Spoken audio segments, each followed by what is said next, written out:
Hello? I think it's going. Okay. So funny story I wanted to share. I thought it was funny. Yeah. So I come into my house and I see toilet paper all over the floor. And yeah, it wasn't pleasant. I was upset because then I see my dog, who's usually so happy to see me, cowering and looking down and ashamed. And this is like the second time this week.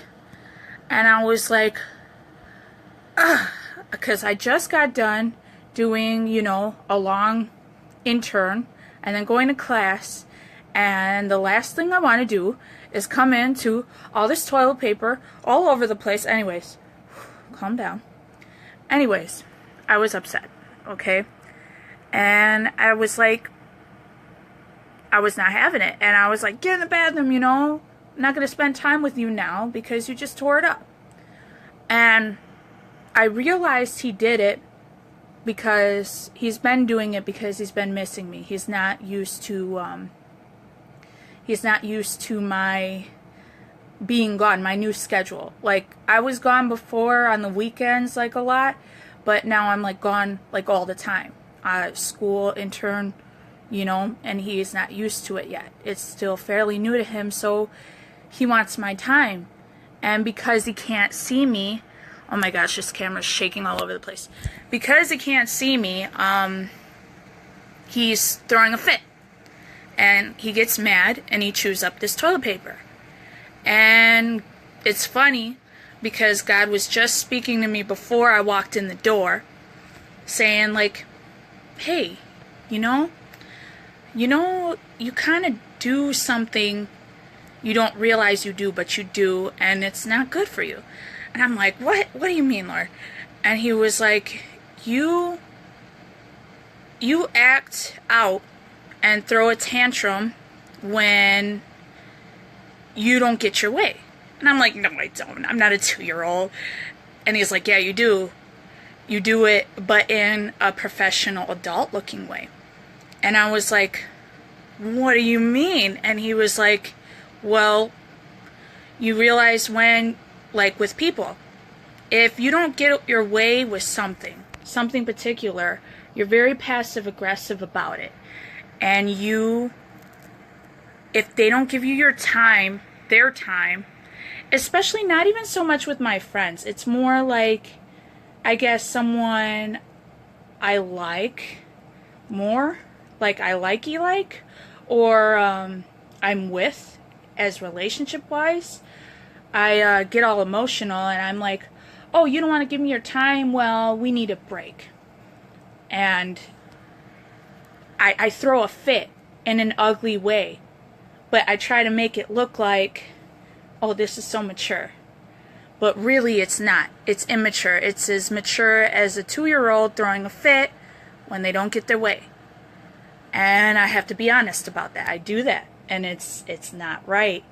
And so I couldn't get so mad at my dog today because he did something because he missed me. And he wanted to almost kind of manipulate me. He wanted more of my time, so he acted out, thinking that he's going to get more of my time, but the actual opposite happened. I'm like, you're not getting any of my time. You're not getting any of my time, and you actually end up getting the opposite.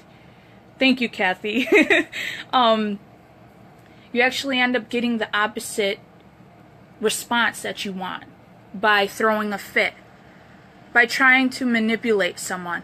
And I read today, and I was reading some devotionals, and a lot of times in relationships we act very mature, and not only relationships with significant others, but relationships with other people. We act out in ways to try to manipulate our peers and manipulate who we're with, manipulate into doing what we want them to do. And ultimately, we sometimes do that to God. We put stipulations on our relationship. Like, hey, you gotta abide to my rules, and if you don't, I'm gonna throw a fit. And we don't realize it because we covered it up in our professional or our adult way of doing a fit. and we turn to other things. And it's not good for us, though.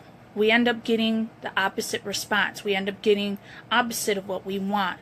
So I guess my dog's story came out to be like, I got a revelation from it, just like, we can't manipulate others into doing what we want them to do.